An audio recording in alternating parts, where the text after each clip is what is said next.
इधर उधर मत ताक। क्यों मनुष्य जब ऐसे सोचता है, ऐसे ताकता है, तभी तो प्रभु ने कहा है, मतलब मनुष्य के सोच से पहले, बोलने से पहले बता देगा प्रभु कि इसका सोच ये है। मनुष्य क्या चालाकियां दिखाएगा। मनुष्य को जगह जगह प्रभु ने फैल किया है, सिर्फ बात बातों में। क्योंकि जो है हमारे को इसलिए बताया जा रहा है कि युद्धा एक श्रोती और वो सारे बैठे थे ना चले, जब प्रभु ने कहा कि तुम में से मेरे को एक पकड़वाएगा परखने के लिए, वो बोला क्या मैं हूं।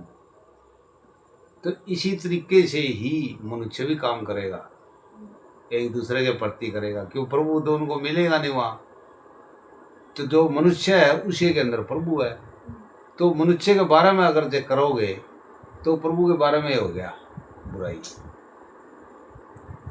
बहुत गहराई में जाना पड़ेगा, बहुत सीखना पड़ेगा। सीधे साधे जो है वचन है ये, प्रभु ने सीधे सीधे बता रखे हैं। अब हम देखेंगे इब्रानियों 6:13। इब्रानियों 6:13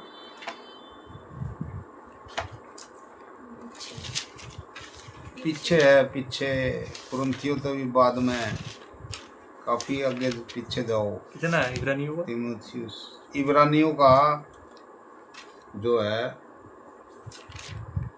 6 अध्याय और 10 वचन ना 13 वचन। हालेलुया। 6:13 देखो। हालेलुया। परमेश्वर की अटल प्रतिज्ञा देखो, वहां पर भी यही है, अलग अलग तरीके से बता रखा है। अटल, अटल का मतलब पक्की, इधर उधर नहीं हो सकती वो। प्रतिज्ञा का मतलब वादा करना, और ये मैंने प्रतिज्ञा की, कसम खाई है प्रभु ने, प्रतिज्ञा की है। देखो मनुष्य की कसम झूठी है ना, लेकिन प्रभु की कसम प्रतिज्ञा जो है झूठी नहीं है, क्योंकि वो तो हमारे को दे ही रहा है। हम कैसे उस बात को नकार सकते हैं। प्रतिज्ञा के मुताबिक सब कुछ देने लग रहा है, रोटी भी खा रहे हैं, सांस भी ले रहे हैं, इधर उधर जा भी रहे हैं, सुन भी रहे हैं कानों से, देख भी रहे हैं आँखों से। तो कौन सी ऐसी चीज़ है जो उसने हमारे लिए नहीं दी है प्रतिज्ञा के मुताबिक। हालेलुया। फिर भी हमारे को समझाने के लिए दोबारा से ये फिर लिखा है प्रभु। तो उत्पत्ति में जो है सब कुछ दे के भेजा गया है। उत्पत्ति का मतलब पैदाइश, जब मनुष्य को बनाया गया था सब कुछ दिया गया था, हर एक चीज़ बनाई गई थी प्रभु के द्वारा। तो उस समय हमारे को दे करके भेजा है। यहाँ पर आके जब मनुष्य ना माना ना, तरह तरह की बुराइयों में दुष्टता में फंस गया ना, जब फिर प्रभु यीशु मसीह को आना पड़ा। परमेश्वर पुत्र का रूप धारण करके आ गया और सारी चीजें ये करके फिर दिखाने लग गया। देखो मैं एक चीज बताता हूँ, पहले वाले लोगों के ऊपर जो है, लोगों के पास बहुत विश्वास की बात होती थी और प्रभु से बहुत डरते थे। मतलब बिना ही देखे, बिना कुछ करे डरते थे। जैसे मैंने देखा देसी भाषा में, एक बार क्या कई बार देखते थे, गांव के अंदर लोग जो है क्या है फसल बेचते थे बाणियों को। तो बाणियां जब तखड़ी ऐसे लगा देता था, तराजू तखड़ी बोलते हैं उसको, मतलब पलड़ा बोलते हैं। तखड़ी तो छोटी होती है, बड़ा वाला पलड़ा होता था। तो पहला जो है नाप जो है नापदाना, तो उसमें न्यू कहा करता राम जी, एक नाम नहीं लिया करता, जैसे 1 2 3 4। तो प्रभु का आगे रख दिया ना, किसी भी तरीके से रखा हो अगले ने, चाहे वो भले बाइबल ना पढ़ता हो, और ईश्वर प्रभु मतलब जो है राम, मतलब ये देसी भाषा में उसको राम समझते हैं परमेश्वर को।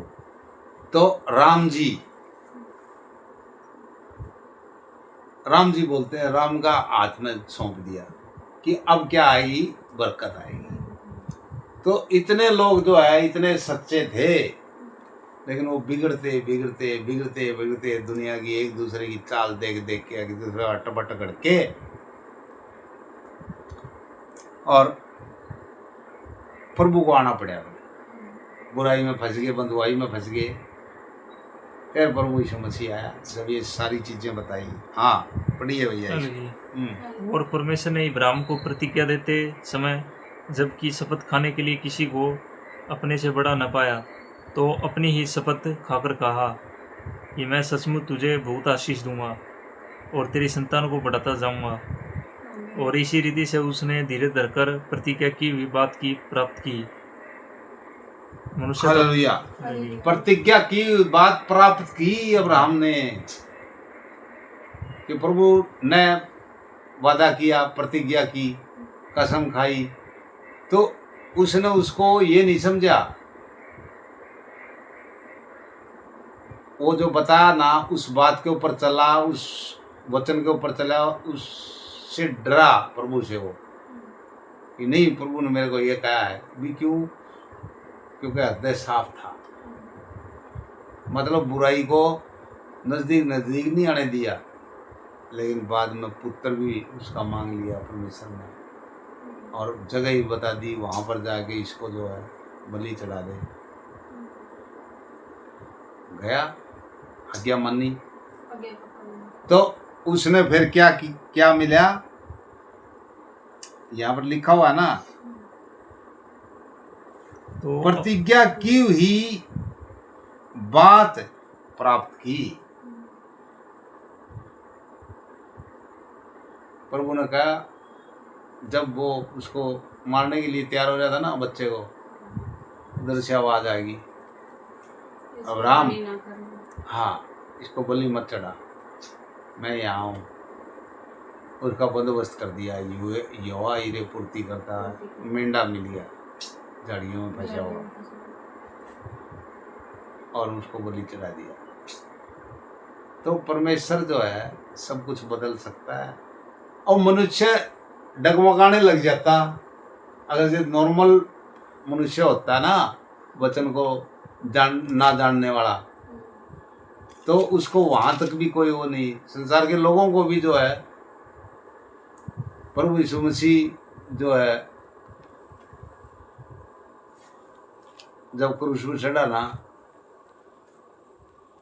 करने के बाद में उनको फिर ये कोई वो नहीं था कि भाई ये वापिस से जिंदा हो गया देगा। उनको पता था, जिन्होंने वचन का पालन किया, जिन्होंने सुना और साथ साथ रहते थे, तो उन लोगों को तो पता था ही नहीं। जब हो गया ना जिंदा और सब कुछ करने लगा, जब आंखें खुली उनकी, यो हो, तो अंत तक, इसलिए प्रभु ने कहा कि अंत तक धीरे धरेगा ना, उसी का उद्धार होगा।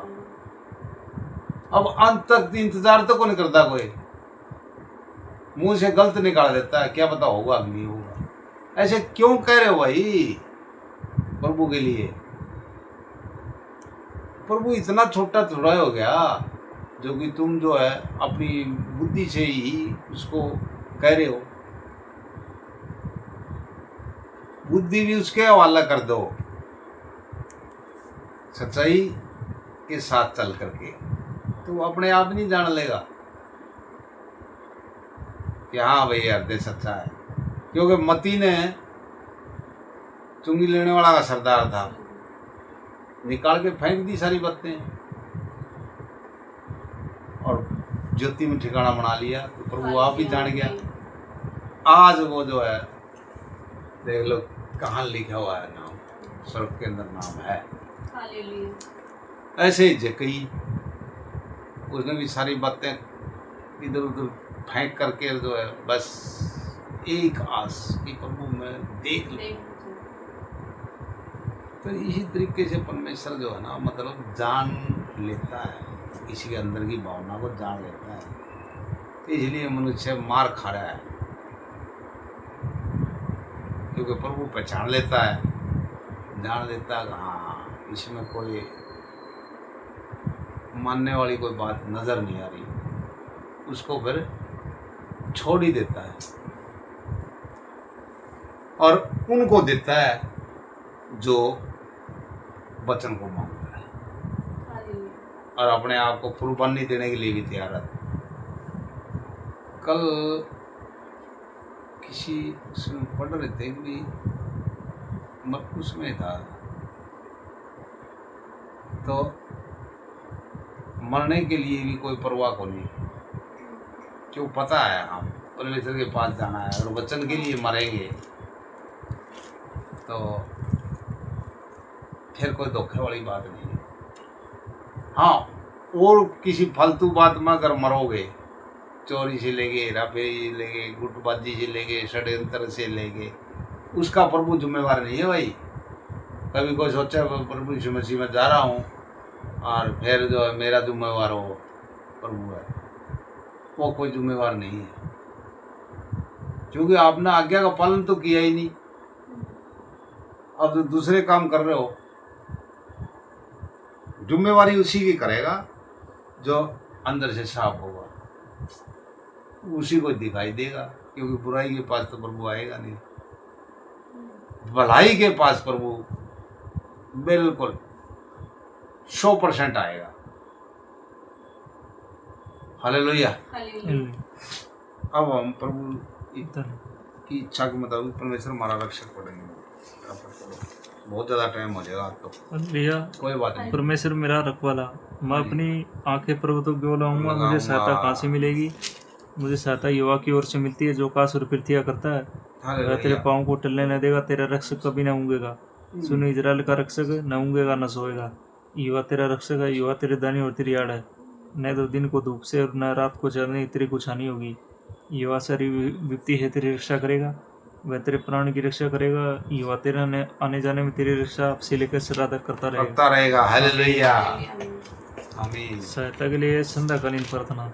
ये मेरे धर्म में परमेश्वर, जब मैं पुकारूं तब तू मुझे उत्तर दे, जब मैं स्केती में पड़ा तब तू मुझे सहारा दिया। मुझ पर अनुग्रह करे और मेरी प्रार्थना सुन ले। ये मनुष्य के पुत्रों, कब तक मैं मगा अनादर होता रहेगा?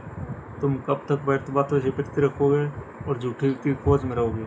ये जान रखो कि युवा ने भक्त को अपने लिए अलग कर रखा है। जब मैं युवा को पुकारूंगा तब वह सुन लेगा। कांपते रहो, पाप मत करो, अपने अपने बिछौनों पर मन सोचो और चुपचाप रहो। धर्म के बलिदान चढ़ाओ और युवा पर भरोसा रखो। बहुत से है जो कहते हैं कौन हम कुछ भलाई दिखाएगा। ए युवा, तू अपने मुख पर का संपर्क चमका, तूने मेरे मन में उसे की अधिक आनंद भर दिया है, जो उनको अन्न और दाख दुख की वृत्ति से होता था। मैं शांति से लेट जाऊंगा और सो जाऊंगा, क्योंकि हे वाह, केवल तू ही मुझको एकांत में नीचे रहने देते हैं। हालेलुया। आराधना स्तुति बलि अब्बा पिता देंगे तुझे, सुबह सुबह स्तुति बलि अब्बा पिता देंगे तुझे। अपने जड़ अब तक संभाला अपने जड़, अलसिदाए सर्वशक्तिमान अलसिदाए। अल रोई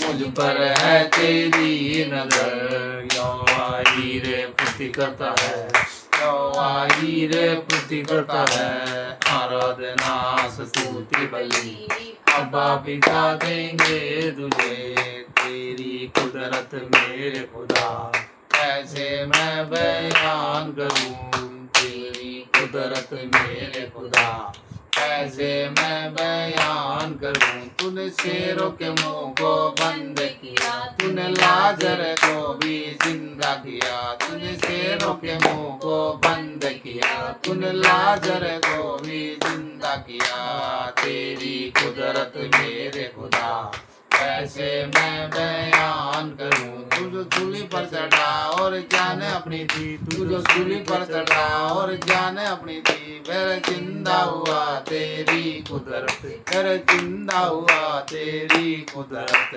तेरी कुदरत मेरे खुदा कैसे मैं बयान करूं, कैसे मैं बयान करूं। हालेलुया। हाँ, तारीफ करने से, खुदा की महिमा करने से, तारीफ करने से।